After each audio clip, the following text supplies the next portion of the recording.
విజయోత్సవ సభను ఉమ్మడి నెల్లూరు జిల్లా పెళ్లకూరులో ఘనంగా నిర్వహించారు. గ్రామానికి విచ్చేసిన ఎమ్మెల్యే విజయశ్రీకి మహిళలు కర్పూర హారతులు పట్టి పూలబాట వేసి ఘనస్వాగతం పలికి శాలువాలు పూలమాలలతో సత్కరించి తమ అభిమానాన్ని చాటుకున్నారు. ఈ సందర్భంగా ఏర్పాటు చేసిన విజయోత్సవ సభలో ఎమ్మెల్యే డాక్టర్ నిలవల విజయశ్రీ మాట్లాడుతూ ప్రతి ఇంటి పెద్ద కొడుకుగా ఉంటానని ముఖ్యమంత్రి చంద్రబాబు నాయుడు చెప్పిన విధంగా వ్యవహరిస్తూ ప్రజలకు ఇచ్చిన హామీలను నెరవేరుస్తున్నారన్నారు.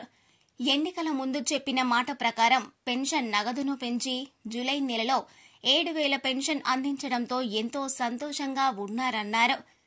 పేదవారికి తక్కువ ఖర్చుతో నాణ్యమైన భోజనాన్ని అందించే అన్నా క్యాంటీన్లను త్వరలోనే తిరిగి ప్రారంభించనున్నారన్నారు.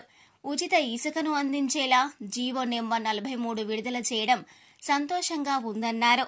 దీనివల్ల పేదలకు ఇసుక అందుబాటులో రావడంతో సొంతింటి కలను సాకారం చేసుకునేందుకు వెసులుబాటు కలగనుందన్నారు. తనను నమ్మి ఎమ్మెల్యేగా గెలిపించిన అందరికీ రుణపడి ఉంటానని, సూళ్లూరుపేట నియోజకవర్గానికి అభివృద్ది పదంలో నడిపిస్తానని తెలియజేశారు. రాష్ట్రంలో ప్రజాస్వామ్యాన్ని నెలకొల్పాలని, శాంతి సౌభాగ్యాలు కల్పించాలన్న రాష్ట్రాన్ని అన్ని విధాలుగా అభివృద్ది చేయడమే లక్ష్యంగా ముఖ్యమంత్రి నారా చంద్రబాబు నాయుడు అడుగులు వేస్తున్నారన్నారు. అభివృద్ది నిరోధక ప్రభుత్వానికి బుద్ధి చెప్పే విధంగా రాష్ట్ర ప్రజలు ముక్త కంఠంగా చంద్రబాబు నాయకత్వాన్ని బలపరిచారన్నారు. పార్టీ కోసం ఎవరు కష్టపడ్డారో వారందరికీ తప్పకుండా సముచిత స్థానం ఉంటుందన్నారు. నామినేటెడ్ పదవుల్లోనూ కష్టపడిన వారికే ప్రాధాన్యత ఉంటుందని తెలియజేశారు.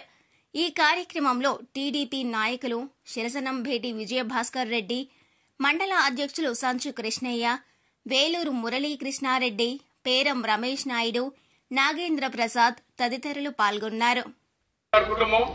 మన రాష్ట్ర మన నియోజకవర్గాన్ని అభివృద్ధి చేయాలని మనకు తల్లి అవి కాబట్టి మనందరం బిడ్డలు కాబట్టి మనందరం సమానంగా చూసుకొని మనందరినీ అభివృద్ధి చేస్తారని కోరుకుంటున్నాం.